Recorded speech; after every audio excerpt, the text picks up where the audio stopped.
people who can see. In John's Gospel, Jesus says, I have come to bring judgment that the blind may see, and those who think they see can become blind. I wonder if there's a seeing problem, a spiritual seeing problem that might be common to us. And when I speak of these things, what am I really talking about? Another eyesight test. I want everyone to participate. I'm not going to have you make a fool of yourself. Okay? Everyone can make a triangle out of their hands. Okay? Can you hold it out like that? I want you to focus it on the cross. Keep it perfectly still. The top of that triangle at the top of the cross. Okay? Am I in your way? Now, let me ask you this. Close your left eye. Keep your right eye open. All right? Now keep the triangle on top of the cross. Now open your left eye and close your right eye. Uh-oh.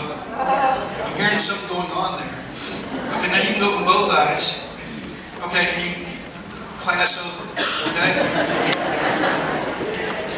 I open my left eye, I can see the cross. I open my right eye, the cross moved this far. Okay?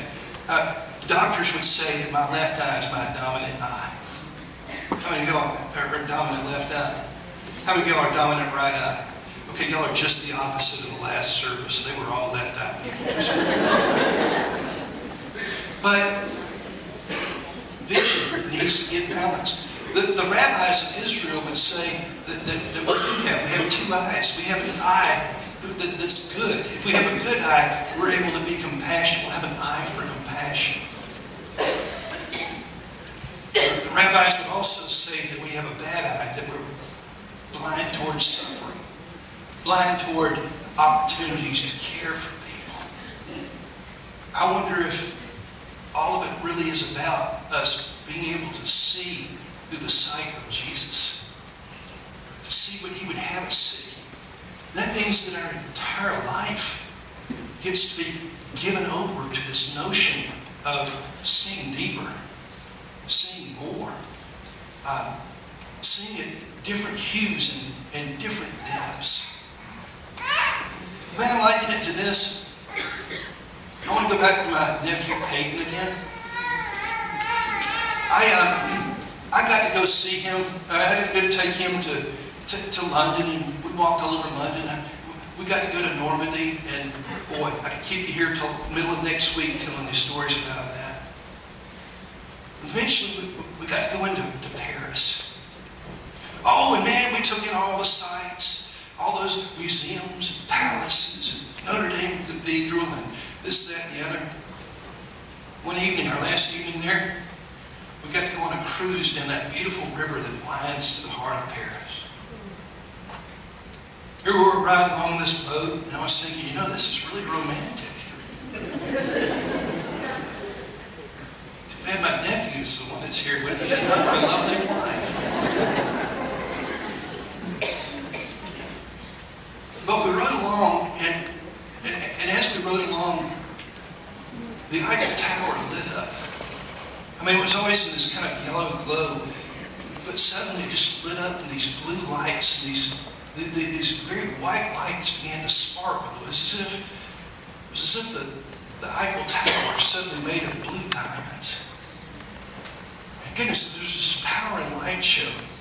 And remember how I told you that out of this peripheral vision, under certain circumstances, my nephew could figure out that there was light there? Man, he animated.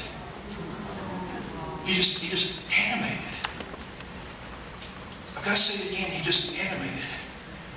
And I turned my back to the Eiffel Tower just so I could keep my eyes fixed on his face. And for those moments, it kept going on and going on and going on and going on, and here he was just in awe. And I was just, Lord, make this stay. Will you make this stay? We went under a bridge, and for 15 of the longest seconds, he was kept from seeing that. We were in darkness again. And I was just like, Lord, can I please have those 15 seconds back for my nephew.